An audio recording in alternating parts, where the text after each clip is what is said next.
ni radiyo ijwi rya rubanda. Inshuti mukurikira ibiganiro bya radiyo ijwi rya rubanda, nongeye kubasuhuza. Muri aka kanya tugiye kongera kuganira na Padiri Thomas Nahimana. Reka muhe umwanya abasuhuze hanyuma tugirane ikiganiro. Padiri Thomas Nahimana, uraho komera?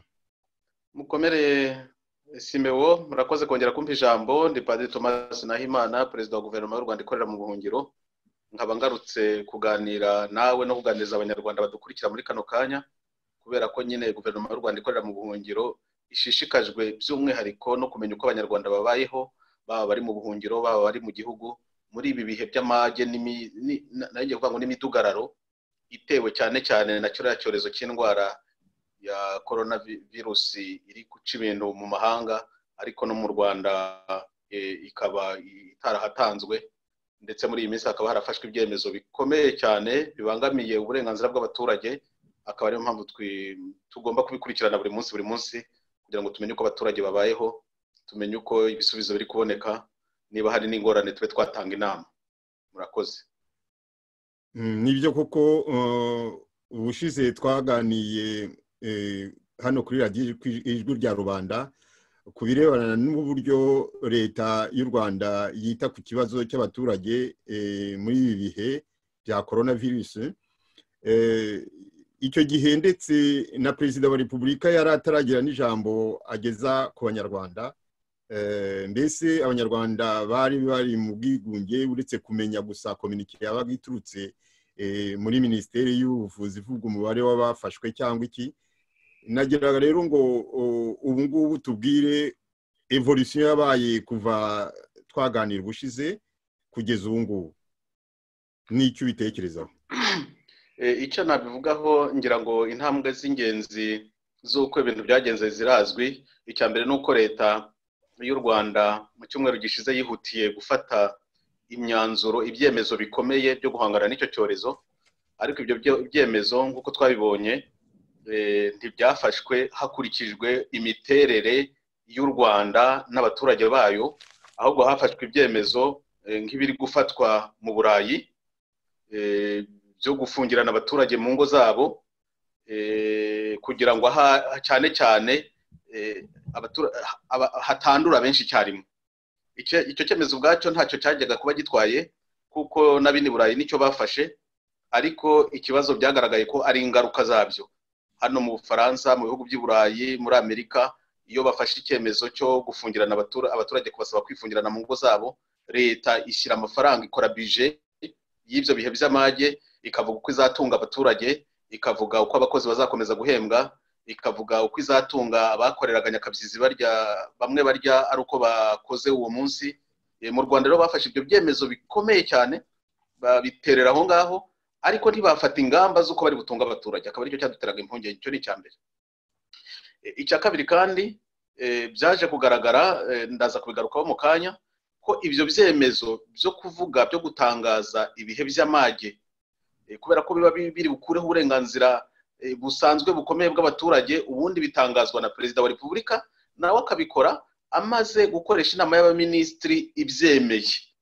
Iyo ni ingingo y'itegeko nshinga u Rwanda rugenderaho muri iki gihe, guhera ku ngingo y'136 kugera ku 139 bavuga rwose ibyo bihe by'amage ukuntu bigomba kwitonderwa. Hari iwacu rero byakozwe na Minisitiri w'Intebe abiterera aho ngaho. Ubwo twaza kubiganiraho kuki ari Minisitiri w'Intebe wabikoze, kandi ubundi biri mu bubasha bwa Perezida wa Repubulika. Aho harakomeye cyane rwose. Ese Perezida wa Repubulika aracyabaho? Perezida wa Repubulika arahari? Ntahari? Ubwo twaza kubiganiraho. Kubera ko warumbajije uti byaje kugenda gute rero, hagati aho Perezida wa Repubulika yaje kuvuga ijambo, iryo abaturage bari baritegereje kuko batabonaga perezida wabo. Mu bindi bihugu muri uku kurwana na coronavirus, abakuru b'ibihugu n'abakuza guverinoma bari imbere y'abaturage rwose, barabasobanurira buri munsi uko bimeze n'uko bagomba kubyitwaramo. Barakurikirana kugira ngo bamenye uko abaturage babayeho, niba kuko bari kwirinda icyo cyorezo, niba batari kucyishoramo, bakanatanga amakuru, abarwaye bamerewe bate, ese bari kwitabwaho. Izo ni inshingano z'ubuyobozi. Umuyobozi utagaragara muri iki gihe mu kaga kameze gutyo ntabwo yaba ari umuyobozi cyangwa se yaba ari mu kibazo. Ijambo rya Perezida wa Repubulika rero ryaratanzwe ejo ridutera impungenge zikomeye naryo, kuko yaravuze bigaragara ko uryitegereje ntabwo yavuze ari mu gihugu, ni ijambo ricagaguye ririmo uduce twinshi, ntabwo tuzi aho yarivugiye, ariko naryo ni ijambo ritarimo ibisubizo kuko mu byo twari dutegereje nta na kimwe cyari kirimo muri ibyo bisubizo. No kuvuga gusa ngo turi gutera intambwe nziza, ntavuga aho tuva naho tujya, aravuga ngo abaturage ngo bose ngo bazafashwa ngo babikeneye, ntavuga icyo bije leta yatoye yo kubafasha, ntavuga nuko bizagenda cyangwa se ngo avuge uzasobanura uko bizagenda. Ukabona ari ibintu biteye impungenge cyane gufatira abaturage icyemezo cyo kubafungirana mu ngo, hanyuma bakaba batari gukurikirana ngo batungwe bigaragare cyangwa se tumenye uko batazicwa n'inzara, kuko ntacyo byaba bimaze gufata ibyemezo biri bwica abaturage benshi kurusha abo niyo ndwara yakwica. Ngaho niho bigeze, dufite impungenge nyinshi, ariko ikibazo gikomeye no kwibaza ngo Perezida wa Repubulika y'u Rwanda Paul Kagame arihe muri iki gihe ko tutamubona. Ngayo nguko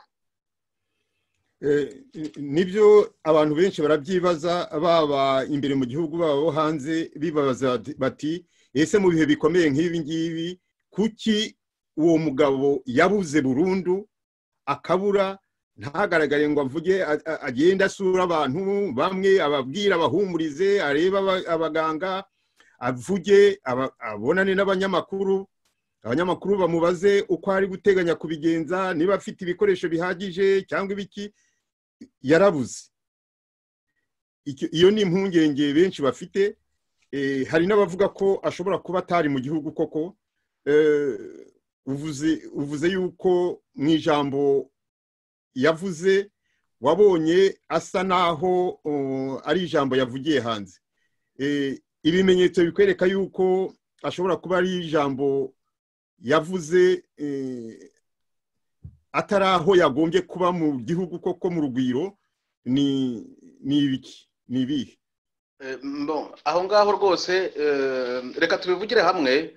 Nanjye ndemeranya n'abavuga ko Perezida wa Repubulika atari mu gihugu, ahubwo ashobora no kuba ari mu kaga cyangwa n'abarwaye, bakaba batabitubwira ngo babibwire n'abanyarwanda banamusabire, banamenye ko nubwo ari kubura nawe abitamuturutseho, bari kubiduhisha. Ndatinya ko azanapfa ejo bakabiduhisha nk'uko twabibonye mu bihugu bimwe na bimwe. Ibyo ngibyo ntabwo ari gukorera muri demokarasi no gukorera mu mucyo. Premier Ministre w'intebe ubu ngubu uriya mugabo Ngirente rwose ari mu kibazo gikomeye kuko agomba gusobanurira abanyarwanda uko bimeze. Ibimenyetso rero bitwereka ko Perezida adahari cyangwa se ari mu kibazo gikomeye. Icya mbere ni uko atagaragara nyine mu gihe yagombye kuba agaragara. Mu gihe abandi ba Perezida bari hanze we ntagaragara. Icyo ni ikimenyetso cya mbere. Ari hehe? Nasohoke atwiyereke, impuha ziveho. Ikimenyetso cya kabiri, mu gutangaza biriya byemezo by'igihe cy'amage n'imidugararo biri mu nshingano za Perezida wa Repubulika nk'uko itegeko nshinga ribigena, byatangajwe na Minisitiri w'Intebe. Bikaba biteganyijwe muri iryo tegeko nshinga cyane cyane ku ngingo y'107 ko Perezida wa Repubulika kuko ashobora gusimburwa na Minisitiri w'Intebe mu gihe yaba arwaye, ari hanze cyangwa se adashobora gukora imirimo ye by'akanya by'igihe gitoya, mbese azagaruka. Aho tukaba tubona ko yarangije gusimburwa na Minisitiri w'Intebe, nubwo batatubwiye uko byagenze ngo batubwire n'impamvu, kubera ko Minisitiri w'Intebe Dr. Ngirente yihaye ububasha busanzwe ari ubwa Perezida wa Repubulika byo gutangaza ibihe by'imidugararo n'amage. Icyo rero ntabwo gishidikanywaho, kuva Minisitiri w'Intebe yarafashe umwanya wa Perezida, no kuvuga ko Perezida adahari, ari hanze cyangwa arwaye. Icya gatatu, impamvu ya gatatu igaragara, ikimenyetso cya gatatu, hari abantu bamenyereye muri iyo position no mu gihugu kugenzura indege ya Perezida uko igenda, aho ibiri mu ngendo. Ibyo tumaze imyaka 2 tubikurikirana, kandi ntabwo ari baringa, ntabwo ari ibya fake news. Indege muri iki gihe uretse za gisirikari, abantu bashobora kuzikurikirana rwose bakamenya aho zihagurutse, bakamenya aho ziri. Mu minsi ishize hari usanzwe ubikora watubwiye ati murebe neza indege ya Perezida Paul Kagame iguye i Londres, igeze i Londres ku itariki 21 z'ukwa gatatu. Iyo ndege n'ubu niho ikiri, niho abayipista bakibona, iracyari i Londres. Bivuze ko Perezida wa Repubulika ahubwo ari hirya Simewo, ubaze neza unyaruka umusure wabona ari mu kibazo, wenda yaraje kwivuza koko nk'uko bamwe babivuga mu mbuho, ariko imbabazi zishobora kuba zifite ishingiro. Aho wabona ari inyuma yiwawe hirya ho Simewo, umusaza ntagucike rwose, unyaruke umusure umenye uko amerewe. Iyo yari birashoboka, iyo ari impamvu.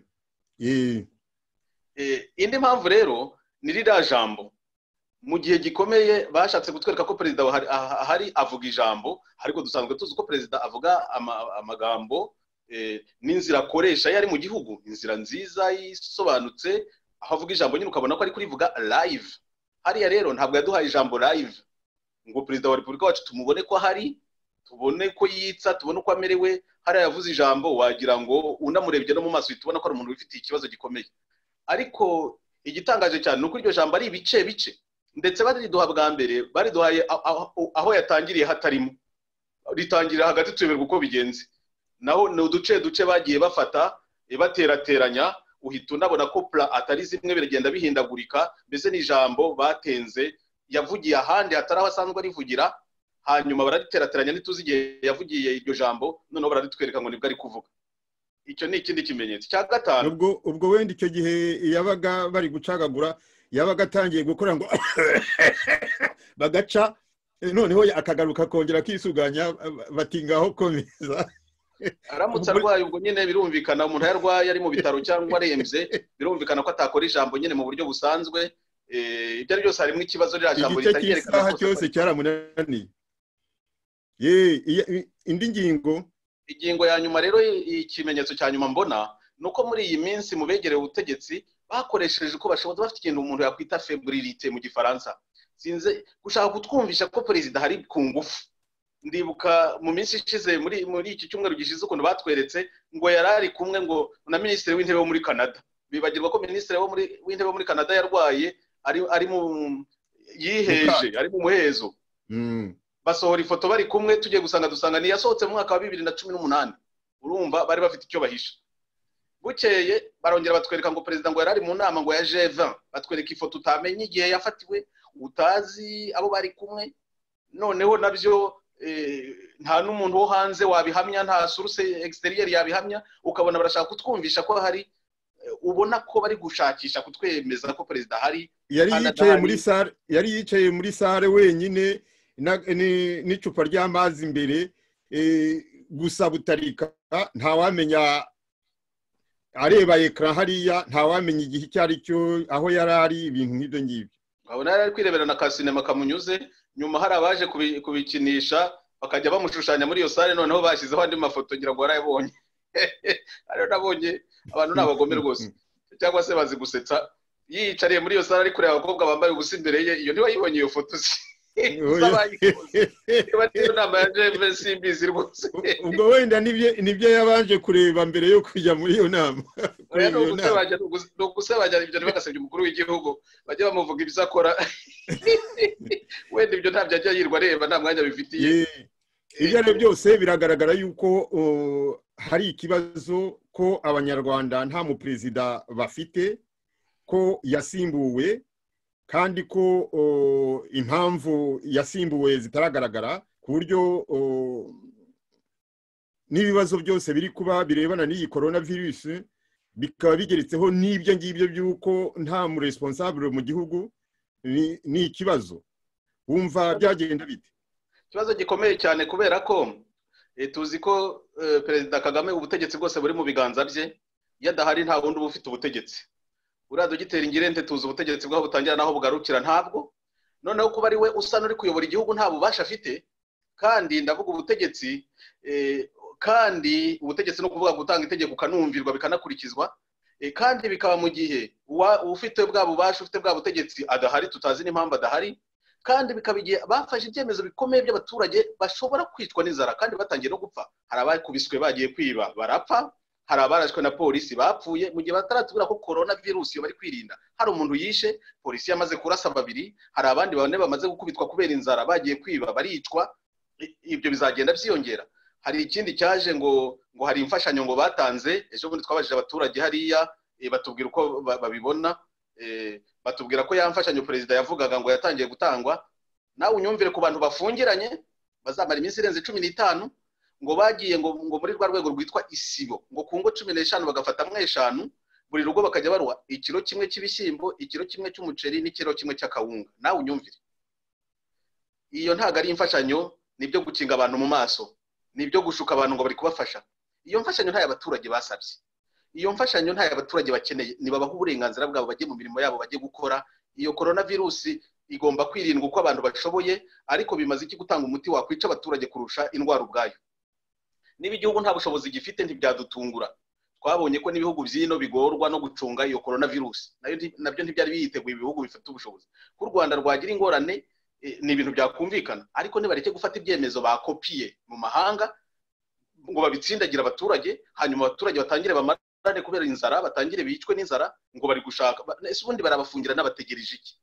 Aba hano bafungiranye abantu baba bategereje kongera ibitanda, baba bari gushaka umuti, baba bari gushaka urukingo. Hari iwacu barabafungira n'abategereje iki? Ni imfashanyo bari kwisabira se ngo simbizi. Ibyo rero bibaye na perezida adahari cyangwa atiri kwigaragaza ngo tumenye impamvu ari kubikora, afate responsabilité nyene niwe mukuru w'igihugu. Ibyo bitera impungenge bikomeye, abaturage bari mu kaga mu by'ukuri, abaturage bari mu kaga gakomeye, ariko urambaza uti byagenda gute nibafungura abaturage? Bahere ko bari muri gereza, abari muri gereza coronavirus nibagera bizabatsembi barangize kubera ko baracukiranye cyane, niba bahereho babafungura. Nibaha abaturage amafaranga yabo, abayafite muri banki, abayafite muri za sako, babashe kugura ibibatunga. Nibahemba abakozi, nibareke abaturage bashaka gukora bakore, hasigaye nk'uko twabivugaga ubushize, urwaye nyine bamufate bajye kumufasha, bamujyane mu bitaro bagennye cyangwa se bareme ibindi. Nge navugaga nibashaka babireme kuri stade, ariko abasigaye bakomeze bakore. Iriya ndwara turabizi neza bose bazayandura, ariko tuzi ko abazandura bose batazarwara, n'abazarwara bose ntibapfa, ndetse abenshi baranikiza iyo bahanganye nayo bigakunda batari basanzwe bafite ubundi burwayi. Ntabwo mvuga ko atari indwara mbi abaturage bagomba kuyirinda bakora bya bikorwa bisanzwe byo gukaraba neza intoki, byo kwirinda kwitsiritanaho, kandi barwara bakamenya kwitarura abandi. Ibyo ngibyo ni ibintu byumvikana, ariko ntibabicisha inzara, kuko inzara yakwica benshi kandi mu gihe gito kurusha iyo ndwara yakwica. Ubwo rero ndagaruka ku kibazo gikomeye, perezida wacu ari hehe? Perezida wa Repubulika ari he? Twamukunda tutamukunda niwe perezida wa Repubulika, niwe wicaye hariya, nagaragara ko ari inshingano ze. Niba kandi arwaye babitubwire, niba kandi yarawihwereye nabyo babitubwire, tumenye uko ibintu bimeze, ariko bareke gukomeza kurindagiza abaturage bababwira ngo arahara ari hehe se? Perezida wa Repubulika nagaki bahisha mu mwobo ku buryo abaturage batamubona. Afite inshingano yo kwireka abaturage, cyane cyane igihe bari mu gihe cy'amage. Ngayo nguko ibyo nibyo rwose. Ikindi cyanagaragaye nuko abantu benshi bagiye bibaza bati ese ko bigeze kuduhindamo twese batwaka amafaranga bavuga yuko ari ayo gushyira mu kigega cy'agaciro, icyo bise agaciro, cyashoboraga kugoboka abanyarwanda igihe bikomeye. Ndibuka yuko bose abaturage bose babanyuzeho inshuro nyinshi, dayeri bamwe kiliziya ikabanyuraho. Abo basenyeri b'u Rwanda bameze nk'abarindagiye bagatangira nabo kwandikira abaturage bababwira ngo, abakristo bababwira ngo nabo nibacire mu gaciro binyuze muri kiliziya, kandi bashyize mu gaciro binyuze kwa nyumba kumi n'inzego za civile etc. Ako gaciro bashyize abantu ku gatunariko kugira ngo bashyireho ikigega ngo cyo kugira ngo bashobore kwirwanaho igihe byakomeye. None iriya etat d'urgence yabayeho, abaturage bariho bararaswa ngo basohotse mu mazu, kandi nta kintu babagejejeho. Banabeshya navuga ko ngo bashaka kubafasha bakabaha nyirarureshwa. Nagira ngo nkubaze weho icyo ubitekerezaho, niba abo bavuga bati ese amafaranga y'igihugu, amafaranga batwatse ari he kugira ngo tuyakoreshe? Ubitekereza rero Dogiteri Ngirente azatubwire nyine kiba muri icyo kigega. Biriya bigega tuzi ko ari uburyo, erega ntabwo byabaye mu gihe cyashize, n'ubu abantu baracyacibwa amafaranga buri kwezi ngo gushyira muri icyo kigega. Ariko icyo kigega niba kitagira indiba ntabwo bajya batubwira ikirimo. Igihe kirageze rero ngo batubwire nyine ikiri muri icyo kigega. Icyo kigega kirimo iki? Ahubwo barusahurira mu nduru n'indwara, baraza kwicisha abaturage bishakira imfashanyo n'ubundi. N'ubu abifite hariya bari gucibwa amafaranga menshi, kandi ngo yo gufasha ngo abandi baturage bari kuyacibwa menshi, bababangamira, bari kubasahura mu yandi magambo. Ariko nibyo biri gukorwa hariya. Icya mbere, uwifitiye udufaranga muri banki ntashobora kudukuramo, udufite muri sako ntashobora kudukuramo. Noneho abo rero basanzwe nk'abacuruzi n'abifite bari kubaca andi mafaranga, ni inkuru izwi, ngo bajye gufasha abaturage. Ni ibintu biteye agahinda iby'icyo kigega nyine mu kanya. Ariko nge numvise communique ya leta bavuga yuko ngo ufite amafaranga muri banki ashobora kujya kuyakuramo, kandi gusa ntashobora gukuramo kashi zirenze miliyoni, ariko ngo ashobora kuyakuramo rwose nta kibazo. Kandi ngo abenshi baje bishyura n'amakarita ya banki, baje bahaha na karita za banki, baje mu isoko batange karita za banki n'iki byose, ngo amakashi be bikuza arenze miliyoni. hari abo wumvise bavuga yuko bashatse kubikuza amafaranga yabo bakayabura. Icya mbere nuko wishyiriye ku ruhande witeganyiriza, none igihe kirageze cyo kwiteganyiriza, amafaranga yawe ntushobora kuyabona. Niyo miliyoni bavuga barajya kuyisaba ntibayibahe. Kuvuga ngo abantu bakoresha amakarita ya banki ni uburyo bwo kubima amafaranga yabo. None se uzajya kugura imineke ukoresha karita ya banki? Uzajya mu isoko kugura ibirayi ukoresha karita ya banki? Ikarita ya banki zikoreshwa mu Rwanda, zikoreshwa wishyura. Ni bangahe bafite zirya termino abantu bashobora kugura? Ni uburyo bwo kubima amafaranga yabo. Wumve ubujura naho butangirira. Wariteganyirije, wakize kuri banki, none igihe kirageze ubikeneye barayakwimya amafaranga yawe. Mu by'ukuri nuko biteye. Nayo miliyoni bavuga mu magambo ntabwo bayabaha. Bibere muri propaganda yo gukinira ku buzima bw'abantu. Kuko ejo nabonye inkuru mu gihe ivuga ngo buri wese ngo inkunga ngo bagiye guhabwa ngo ni ibiro ngo 20 ngo na 5 ngo by'ibishyimbo, ngo ibiro 20 na ibintu by'imibare yo gukabya gukinira ku bantu. Abantu bakora propaganda babona ko abantu bagiye gupfa, kuko abantu bagiye kwicwa n'inzara ya politiki. Ni bwoko ki? Politiki yo kwifotoza no ku mirambo y'abantu, noneho kuko inzara irabica. Ni hatagira igikorwa inzara iramara abaturage, ariko nicyo kibazo gihari. Ibyo rero bya politiki yo kwifotoza no kwigaragaza neza mu bazungu irarambiranye. Ngewe ndatekereza ko abaturage bakwiye gufata responsibility. Dore na perezida y'abataye yarigendeye. Basohoke ntibajye kwicirwa n'inzara mu nzu, wongere ntibajye kumushaka, abasobanura impamvu agomba kubazirikira mu nzu nta nicyo yabahaye. Ibyo bya politiki yo kwimenyekanisha hanze ngo ni ibitangaza ngo bari gufasha, kandi nta mfashanyo ihari. Ibyo bintu no gukina abaturage ku mubyimba no kubasuzugura. Abaturage rwose ndabashyigikiye, ni ukugumuka ibyo bintu bakabyanga. Simbona umuntu w'umubyeyi ufite abana 7-8 mu rugo bari kumupfiraho ngo aricaye ngo ari kumvira. Arumvira iki? Ategereje nasohoka bandasa bakandasa, cyangwa ushaka kundasa nanjye namutanga nanjye nkamukosora, ariko ntabwo nareka ngo abana bapfire mu nzu ndeba n'inzara ngo hari ubutegetsi nyabaki. Ubutegetsi budafasha abaturage mu gihe cy'amage n'ubutegetsi iki? Umuperezida utagaragara ntanavugiye ari mu gihe cy'amage nk'iki ngiki ni mu perezida wa hehe amaziki? Oya, bari kubeshya abaturage, ariko abaturage barabibona. Abaturage bafitiye icyizere. Uzongera umaze mu byumweru 2 biri imbere nusanga abaturage batasotse bagatumura bari yabo bangirende uzangaye. Birashoboka yuko bitashoboka. Birashoboka yuko batabatumura kuko bamaze kumenyera guterwa ubwoba, kandi bakabundama bakagenda bakakira uko bigenze. Ikibyerekana n'ukuntu abantu baba bari ahantu babona umuntu arenganye, bakabona umupolisi aramurashe, hakabura n'umwe uvuga ati umuntu muhoye iki. Bikaba nk'uko ejo bundi bikaba nk'uko kuba wicaye rero ahangaha mu Burayi ugahamagarira abantu ngo nibagende ngo baje imbere ngo bange igitugu kibariho, bange agahato, bange uburyo bari kubicisha inzara. Birashoboka yuko bamwe babyakira bakavuga bati koko nibyo, ariko kubera ubugome dusanzwe tuzi kuri ziriya nkotanyi ziyobora igihugu, ntabwo wakwizera yuko koko batabamara. Ibyo nta mpungenge binteye na gusa. Yaba imvugo yanjye rwose nta wayumvaga ngo nayitega amatwi, byaba bisobanura ko abaturage nta kibazo bafite rwose. Baramutse nta mpamvu nimwe, impamvu babakanga bikemera bakabundama, nuko utaha ukagira icyo urya ukagira n'icyo abana mukaramuka nta kibazo. Ariko umunsi umuturage yabonye ko ari ugupfa no gupfa, kuko inzara yo ntirazamo. Inzara yo ntiwavuga ngo reka ngo ngire isoni ngo mbundame, uzi ko utari buramuke, uzi ko abana batari buramuke. Ibyo ntibibaho, nta n'impungenge binteye. Ni ukuvuga ko inzara buriya nigiye gukoresha abaturage. Niba batayibarinze abaturage ntibazanategereza ngo Padiri Thomas ari kutubwira ngo nidusohoke. Ntabyo bazategereza ngo. Numvise icyangugu hari nkabangahe batumuye umukuru w'umudugudu n'ingeragutabara rije ibarega umunwa ngo nibareke gusohoka, kandi inzara yabamaze. Bamupize baramukubita. Simbwira abantu ngo barwane byanze bikunze, ariko ufite ikosa n'uwo nguwo ujya kwitambika imbere y'abaturage bisonzeye nta n'icyo abashyiriye amategeko. Ubundi abo baturage ababatera ibibazo barabazi. Iyo bazanye ab'umudugudu, bakazana abanyumba 10, bakazana abadaso, aba bose bafite ahantu baba, bafite aho batuye, barazwi.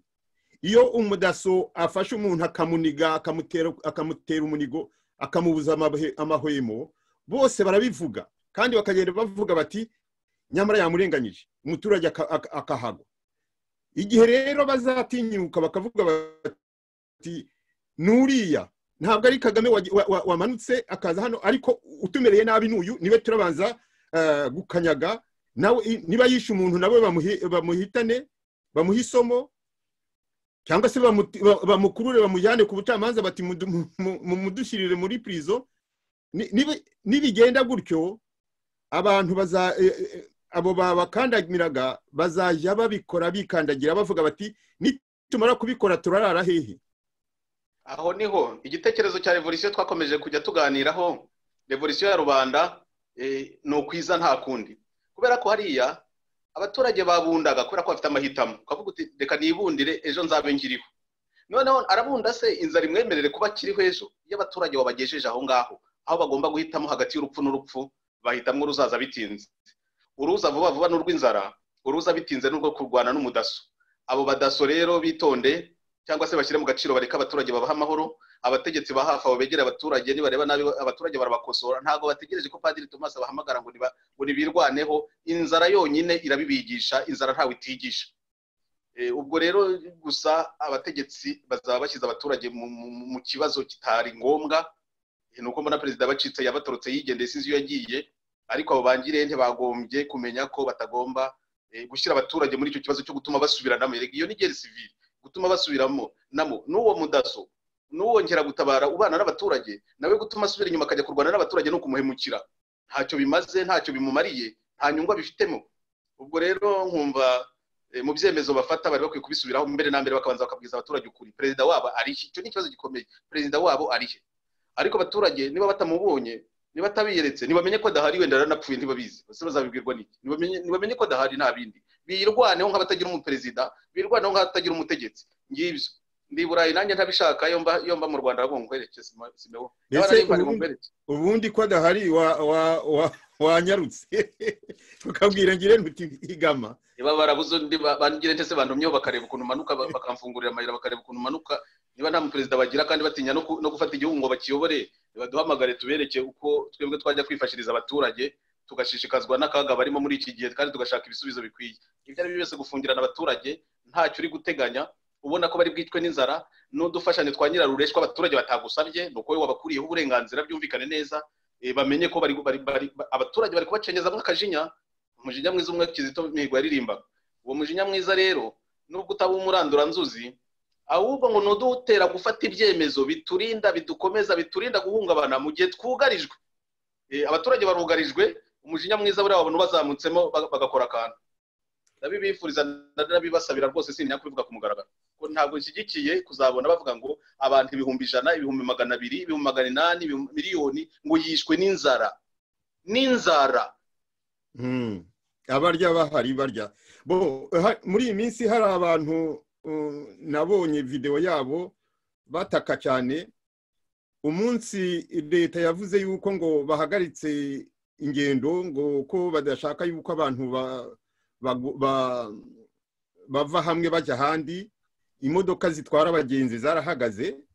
Noneho hari abo mu Ruhengeri, abari mu Ruhengeri bari bateganyije kujya i Kigali, ndetse bamwe banakomeza bajya n'Ikibungo, bari aho ngaho kuri gare babura imodoka zibatwara, babashyira ahantu ngo nibategereje aho ngaho bajya ku murenge. Ku murenge niho bari, bagumaho iminsi 2, 3 bariho batakamba inzara, nta wita ku kibazo cyabo. Gusa ngo nuko radio yavuze ngo nta uva mu karere ajya handi. Abategetsi ntibatekereza bati umuntu wari mu rugendo biramugendekira biti. Solution ni dore imodoka zishobora kubona autorisation yo kugenda, ari uko bimeze bite. Umutegetsi w'akarere agatanga solution, kugira ngo umutegetsi w'akarere avuge ngo nimwicaraho baharare Rwantambi, abakecuru, abasaza, abakuru, abana, iki byose n'udufaranga wari ufite tukagushiriraho utazi n'igihe uzagerera iwanyu. Ibyo bintu ubibona ute? Sabaruzi ni kimwe muri bya bimenyetso byerekana ko abaturage bameze nk'intama zitagira abashumba. Umuntu arahubutse afashe icyemezo, yego icyemezo yo wagifashe uri umutegetsi, inshingano yawe no gufata ibyemezo. ariko unagenzura niba ibyo byemezo ubifatiye ineza y'abaturage kandi ukagena uko bizajya mu bikorwa. Ubu se hano ntibahagaritse indege, ariko se ntibohereza indege kujya kureba bene gihugu babo babaye bloke mu mahanga kugira ngo batahe hariya aho guhera ngo saa 5 ngo na 59 ngo z'ijoro ngo ibyemezo biratangira kujya mu bikorwa. Habe no gutekereza umuturage, bifatira ibyemezo badatekereje umuturage. Ni kimwe na byemezo bagiye bakopera hano bakabikubita mu Rwanda batarebye imiterere. Ikimwe mu bigaragaza giteye isoni abaturage mu gihugu ababloke bakamubuza kugera iwe kugira ngo bigende buriya barashaka iki. Ni cyerekana nta muntu numwe muri kiriya gihugu utekereza abaturage. Noneho uwo mu president yatanahari ngubu yihishe nyine yibereye mu mugono bataza iyari, ubwo nyine nta wundi ufata icyemezo abaturage nibo bawunywa nyine. Ni nacyo cyerekana kaga rubanda rwose irimo. Niba badashobora gukemura kiriya kibazo cy'abantu bari mu rugendo bashaka kwitahira iwabo, ni kimwe n'abari muri Kigali cyangwa bari ahandi bavugaga bati twe ntacyo turi gukora hano, ntidushobora kubaho tudakoreka twisubirira iwacu mu giturage, tube turi ku gasambu kacu, tube turi kumwe n'abacu, bakarinda kujya kuribwa n'ingona muri Nyabarongo babafungiye inzira ntawe ushaka kubafasha. Nyine nicyo cyerekana ubwoko bw'ubutegetsi dufite, ubutegetsi bwibereyeho bwo bwonyine, bwibereyeho mu nyungu zabo, budatekereza umuturage. Bira ni ibibazo byoroshye kubikemura. Niba ibyemezo bafasha ari byo kurengera abaturage, barengere kugera ku mwisho. Abo ngabo se nawuzemo n'abadamu barira bati rwose twabuze uko tugera iwacu, ntibanatwemerera kugenda. Ubwo butegetsi ubwo n'ubutegetsi cyangwa n'ubutindi ziramenya uko bwita mbese. Bamenye ko abaturage bamenye ko ubutegetsi buri muri kiriya gihugu nta mwanya bufite wo gutekereza abaturage. Niyo mpamvu tubahamagara ngo bajye bitekerereza, bishakira ibisubizo, ntibagire uwo babitegerezaho. None se bari bafungiye ku murenge nyine ibisubizo bazabikura? Sinzi uko bizagenda. Ni ikibazo gikomeye cyane. Buriya butegetsi bukwiye guhinduka, bukwiye kuvaho. Nizere ko coronavirus isigaye bukuyeho ikozi kabajyana, hanyuma abaturage bakazitorera abandi. Ntabwo ndi kubasabira nabi, ariko buriya n'ubutindi bw'ubutegetsi corona isige ibudukijije asikiwe.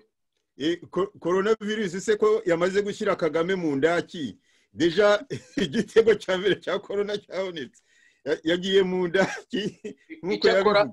Simeo, niba Kagame atarwaye, kuko urwaye we ntacyo twabivugaho, abafite amakosa n'abatatubwira ko umukuru w'igihugu wacu arwaye, ibyo byo twabyumva.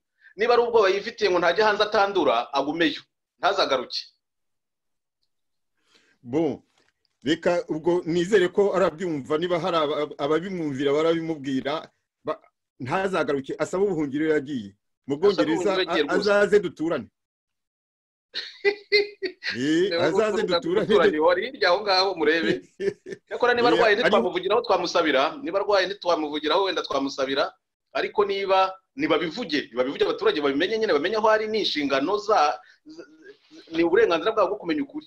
Ariko niba yaragiye kwihisha ngo kugira ngo atirwara yarihungiye corona ngo batamwanduza abaturage, yewe azigumira yagiye. Nawe ntabwo akwiye ko nawe muturana, sinzi iyo bazamushakira indake agiye kubamo cyangwa se yarayiboneye. Ntabwo arahunga abaturage mu gihe cy'amage. Niba tubwira aho ari, niba afite ikibazo byumvikane, niba ntacyo agende ntacyo azaba kimaze n'ubundi. Bon, reka turekera aho, wenda tuzagaruka ku iki kibazo cya coronavirus n'ukuntu u Rwanda rubyifatamo mu minsi iri imbere. Turacyakomeza gucunga na n'ubu. Ese ari ubwo baravuga niba hari abarapfa bishwe n'iyo coronavirus? Ndavuga ari yibishe batishwe n'abategetsi kubera corona, intuzi urwitwazo rwa coronavirus. Ntabwo baratubwira ko ari uwo yishe mu Rwanda, ahubwo batubwira ibyemezo bafashe nibyo bamaze kwica benshi, abo tuzi nabo tutazi, bigenda no kwica abandi mu minsi iri imbere. Corona nta numwe baratubwira ko yaba yamwishe, ahubwo batangiye kuvuga ko ari abakize. Noneho iyo corona rero ntabwo yica mu Rwanda, ahubwo abategetsi nibo bica, polisi niyo irasa. Ahubwo virusi mbi niyo ngiyo niyo ishobora kumara abaturage, yibarashisha amasasu ikabicisha inzara. Naho ubundi corona yo ntabwo baratubwira ko ari n'uwo yisha. Ahubwo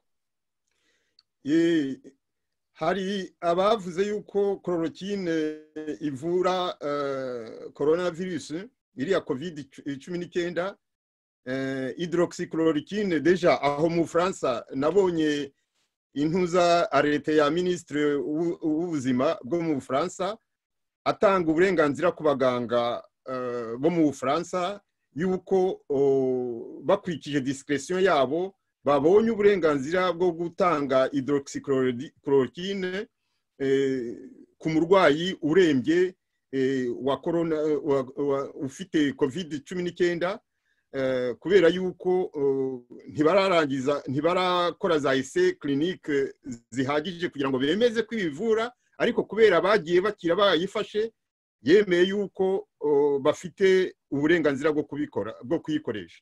Ese wamenya niba kandi na Trump hamwe muri Etats-Unis za Amerika nawe yavuze yuko yaguze hashize iminsi icyumweru deja kigiye gushira doze ibihumbi 10 bya hydroxychloroquine kugira ngo ahe abarwayi barwaye COVID-19 kugira ngo nubwo bataremeza neza uburyo iyivura ariko hari abagiye bakizwa nayo ku buryo ashaka kugira ngo aho kugira ngo umuntu ahitanwe nayo batagerageje bayimuhe barebe ko yamuramira. Hari aho waba warabonye mu Rwanda bavuga yuko nibura bo babona chloroquine. Ikibazo cya chloroquine impamvu cyateye impaka zikomeye ino basanzwe bayizi ndetse bavuga ko irimwo ikintu kimeze nk'uburozi, ifite les effets secondaires zikomeye cyane zirimo nko gutera kuko abantu kwitwa n'imitima ngo n'izindi effets bo batinya, niyo mpamvu batari bakikoresha ino. Ariko uwo ni umuti tumenyereye, ngewe ndi mutoya rwose nibo batuvuje buri gihe, niba waratwishe baratumaze kubera ko nibo twakoreshaga tuvurwa malaria hari iwacu. Cyakora wajya gukira koko ukishimagura cyane, bivuga ko ariko nta n'imiti itagira effet secondaire ibaho. Uwo muti twari dusanzwe tukoresha muri Afrika, ariko muri iyi minsi uwo muti wabaye denrée très rare, nta nubwo uri kuboneka. Warabuze uri kuboneka cyane no mu Rwanda ndakeka yuko wabuze. Warabuze burundu, warabuze. Twebwe ariko muri Afrika n'umuti twari dusanzwe tumenyereye mu kuvura malaria, ubwo hari uretse kutagenda wonyine mu kuvura iyi ndwara, hari indi babifatanya ariko ishobora kuboneka. Gusa ikibazo bafite abazungu nyine buri gihe barwana n'umuti bakarwana n'urukingo, birumvikana nta ndwara bavuga ko bayishoboye batarayibonera urukingo. Ibyo by'urukingo rw'iriya ndwara narwo ruriho amakuru menshi, abantu bavuga bati ndetse urwo rukingo muzarwirinde. Ibyo ntitwirirwa tubijyamo ubu ngubu, ntawe uramenya ukuri kwabyo. Ikibazo iriya ndwara itera nta nubwo ari umuti, kuko iranikiza. Hari abantu bayirwara bakarwana nayo bagafata icyo bashoboye ikanikiza iyo batari basanzwe bafite ibindi bibazo bikomeye mu mubiri. Ikibazo gihangayikishije nabo ngabigeraho igatangira kubashengura ubuhumekero, bagakenera ibyuma bibafasha guhumeka ibyumweru 2 cyangwa 3. Aho ngaho niho abantu bapfira mu by'ukuri, niho bapfira cyane, kubera ko ibyo byuma ntabwo bihagije. Na hano mu Burayi iwacu byo nta n'ibihari ditu. Bavugaga ko hariya muri biriya bitaro bikomeye by'i Kigali ngo hari kimwe gusa gifasha abantu guhumeka, nibashaka bagira 10, nibashaka bagira 100, haramutse harwaye abantu 500 wabigenza ute? Aho ngaho niho hari ikibazo. Iyo serivisi ya reanimation niyo ititeguye ku isi hose, nta gihugu na kimwe cyari kibyiteguye kwakira abantu benshi icyarimwe bafite ibyo bibazo by'ubuhumekero. Naho imiti yo izaboneka cyangwa se izakomezwa yikize cyangwa se bayivurishe chloroquine cyangwa ibindi abaganga barakora. Amahirwe twagize no kwitatangira muri Afrika honyine. Yitaza gutangira muri Afrika honyine yari kubatsemba abino biryamiye ntacyo bakora. Ariko abazungu ndabizera cyane, iyo bari mu kaga bakoresha ubwenge bwabo, bagakoresha ubushobozi bwabo, bakabona umuti n'urukingo bazarubona. Aho ngaho rero ndumva nta mpungenge, ndakurikira deba uko bagenda babiganira nabi wacu. Ibyo bazageraho hano natwe bizadufasha hariya byanze bikunze, no kubyizera nubwo dufite ubushobozi buke.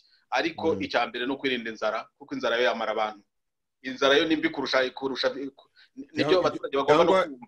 Cyangwa ufashwe na niyo coronavirus kandi afite inzara ikamuhitana itagombaga.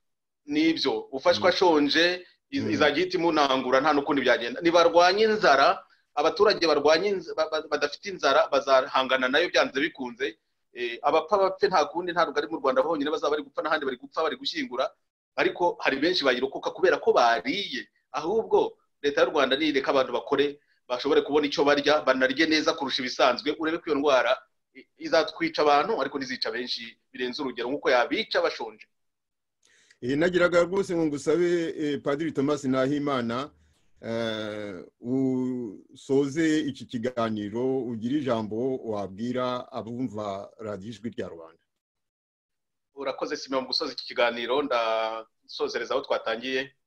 Abanyarwanda bakeneye kumenya aho Perezida wa Repubulika ari, Perezida Paul Kagame. Niba arwaye nibabibabwire, bamusabire, banamenye ntibagire n'icyo bamwerekezeho ibitekerezo byo kumwifuriza gukira vuba kugira ngo agaruke mu mirimo ye. Niko ntekereza. Niba ariko yaragiye kwihisha kubera ko adashaka kwandura, nta mugabo umurimo, yaba ari umugabo muka rwose, nabyo ntibabivuge, ntacyo yaba kimaze. Ariko bakeneye amakuru agaragara. Niba hari akaba ari muzima, nasohoke ajya ahagaragara, akora umurimo we, ahumuriza abaturage, amenye uko babayeho buri munsi, ababwira amakuru y'ibyemezo yafashe cyangwa se byafashwe na Minisitiri w'Intebe, uko bari gutera intambwe bajya imbere, arebe ko imfashanyo bakeneye bari kuyihabwa, abakomeze niyo nshingano ye mu bihe by'amage, mu bihe by'amakuba, ababe hafi. Ariko niba nawe ari mu makuba bivugwe. Icyo ni icya mbere. Icya kabiri, abitwa abategetsi bamusimbuye bari kugaragara bihereye kuri Minisitiri w'Intebe, niba abantu b'abagabo bareke kwicisha abaturage inzara rwose, bareke kwicisha abaturage inzara.